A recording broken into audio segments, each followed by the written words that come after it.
अरहर की बुआई सामान्यतः बरसात होने पर जुलाई और जून के लास्ट में करते हैं और बुआई के समय ध्यान रखना चाहिए कि खेत समतल हो, जिसमें पानी न लगे उसे खेत में अरहर की बुआई करें। बुआई सदैव कतार में करें और कतार में मेड़ बना करके करें। अगर मेड़ पर बना हम इसकी बुआई करते हैं तो जो पानी बरसात में ज़्यादा होता है वो पानी ड्रेन होकर के बाहर निकल जाता है, हमारे पौधे को नुकसान नहीं करता है। बुआई 1 हेक्टेयर बुआई के लिए 18 से लेकर के 20 किलोग्राम बीज की आवश्यकता होती है। बुआई के पहले अगर आप बीज को उपचारित कर लें, इसके लिए ट्राइकोडर्मा के 5 ग्राम मात्रा से प्रति किलोग्राम बीज को उपचारित कर करके 12 घंटे तक आप छाया में सुखा दें।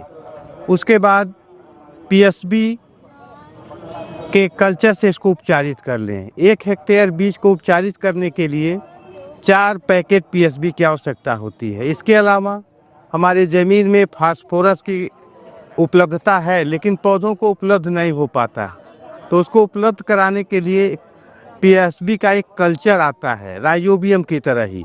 1 हेक्टेयर बीज को उपचारित करने के लिए 4 पैकेट पीएसबी के कल्चर की आवश्यकता होती है। तो राइजोबियम से जब उपचारित करते हैं उसी समय आप पीएसबी के कल्चर से उपचारित कर लें। और जो इससे होता है कि हमारे ज़मीन में जो फास्फोरस है पौधों को उपलब्ध नहीं होता है, इसमें बैक्टीरिया होता है। ये बैक्टीरिया ज़मीन में उपस्थित है फास्फोरस को घुलनशील बना करके के पौधों को उपलब्ध करा देता है।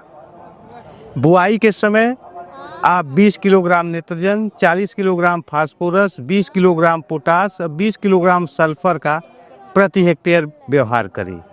नाइट्रोजन, फास्फोरस, पोटास, सल्फर की संपूर्ण मात्रा का व्यवहार आप बुआई के समय करें। बुआई नॉर्मली क्या होता है, किसान बंधु उर्वरकों को छीट कर करके इसका व्यवहार करते हैं, जिससे कि इसका उपयोग खरपतवार के पौधे तथा फसल के पौधों के साथ साथ कर लेते हैं। इससे बचाव के लिए ज़रूरी है कि हम फसल के कतार के बगल में दूसरा कतार बना कर करके इस उर्वरक का हम व्यवहार करें। और बुआई के लिए हमें जैसे कि राजेंद्र अरहर 1 है, राजेंद्र अरहर 2 है, बहार है, पूसा 9 है, ये हमारे इस क्षेत्र के लिए उन्नत प्रभेद। और इसमें खरपतवार, चूँकि ये खरीफ मौसम की फसल है इसलिए इसमें खरपतवार बहुत मात्रा में उगते हैं, तो खरपतवार फसल के पौधे के साथ पोषक तत्व, नमी और जगह के लिए प्रतिस्पर्धा करते हैं, जिससे कि हमारे फसल की उपज कम हो जाती है, उसका बढ़वार रुक जाता है।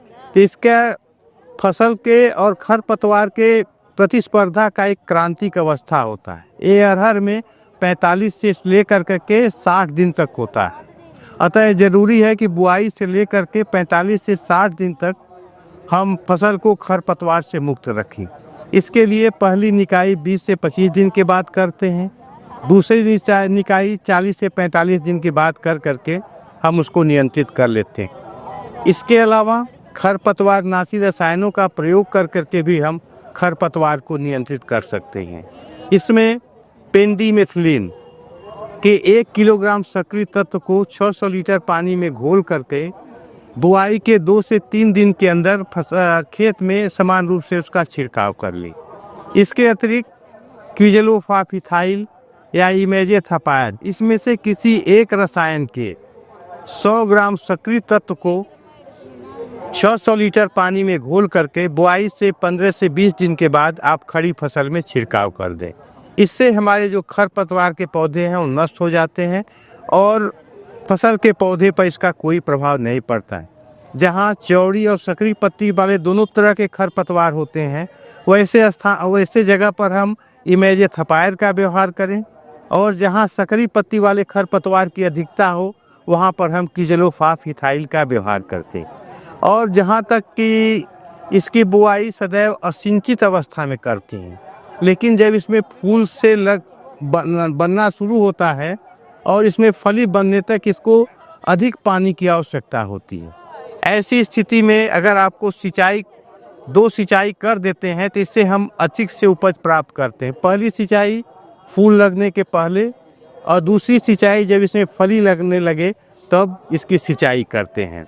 इस तरह से अगर हम खरपतवार का नियंत्रण करते हैं, पानी का व्यवस्था कर सिंचाई का व्यवस्था करते हैं, सही तरीके से बुआई का तरीके से बुआई करते हैं, सही मात्रा में उर्वरक का व्यवहार करते हैं, तो इसलिए प्रति हेक्टेयर हमको 25 से लेकर के 28 क्विंटल उपज प्राप्त हो जाती है।